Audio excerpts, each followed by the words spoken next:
Mapagpalang araw po sa ating lahat. Ako po si Janelle Biancanti Aguila.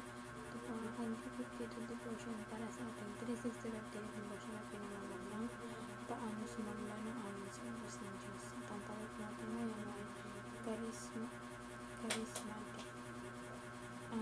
Sabi po dito, charismatic movements.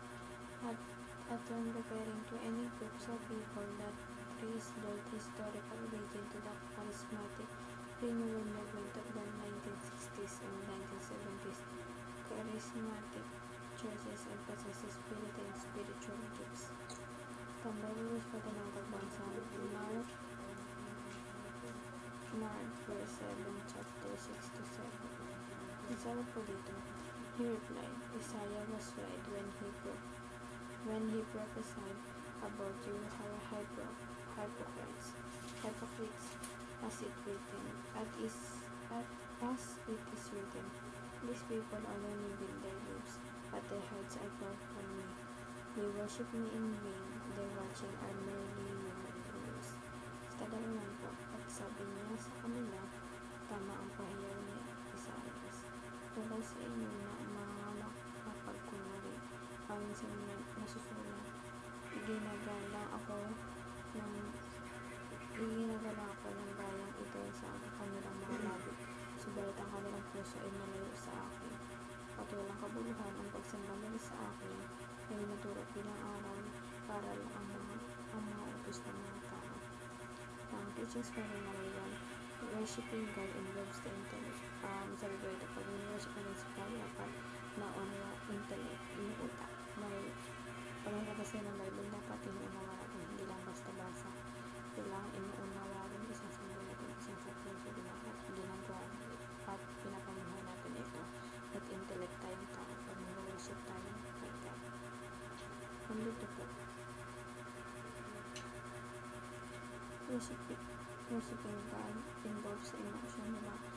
Pag nag-worship tayo may kantahan, kailangan natin sa Lord, lumabas emotion natin, diba? Pag feel natin yung kanta, diba? Pag ang ganda ng hinin natin ng Lord, bawat kanta, hinilalaan ka Lord na sinusulat ka Lord, maganda at meaningful ito. Kaya nakaka-relate tayo at binubuhay ng emotion natin, diba? Ganun tayo mag-worship God. Pero, pangit naman din kung puro emotion lang, kung puro intellect lang. Kailangan balance siya. Tatlo kasi ito yung una, intellect, pangalawa, emotions. Sabi nga ulit sa Mark verse 12, chapter 30. Love the Lord your God with all your heart and with all your soul and with all your mind and with all your strength. Yung strength yung ito. Ano pa? Ito na pala nandun pa rin ako. And number 3 po, worshiping God involves action. Ito yung po sila ko rin. Intellect, emotions, action. Pag nag-worship mo agad, syempre yung action ka, hindi lang puro salita. Kung ang sinasabi mo dapat, pinapakita mo rin ito, ginagawa mo rin yun, diba? Hindi lang puro salita na sinasama mo sa mga, pero ipulong sa mga. And application naman po. Intellect, avoid meaningless, ritualistic worship, or ito po yung tatlo. Intellect, emotion, action. Dito ulit sila sa application. I-avoid natin ito. Ibig sabihin, i-an natin.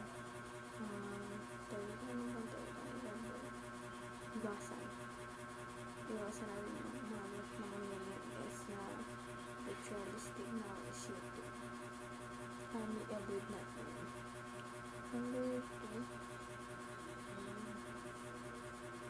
emotion, worship from heart, mula sa puso.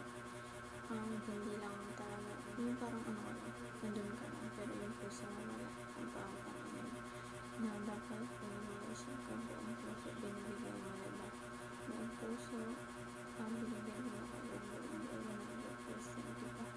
Yung puso mo worship ka, sumasamba sa kanya na ng palataya pa rin.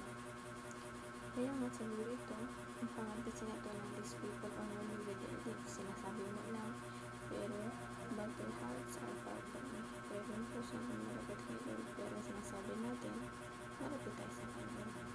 Hindi lang tutuloy yung sinasabi natin sa puso natin. And lastly po, action, change your patterns and habits.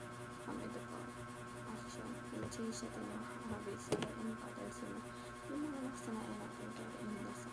Parang paulit-ulit na lang.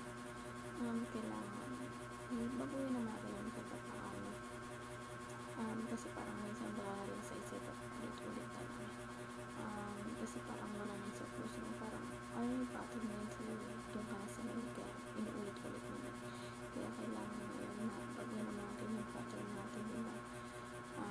Natin yung kontra na hinaano ng puso natin. Hindi lamang po aking devotion ngayong araw. Sana kung may natutunan ko ito, pwede na kalimutan na i-share sa ating mga mahal sa buhay. And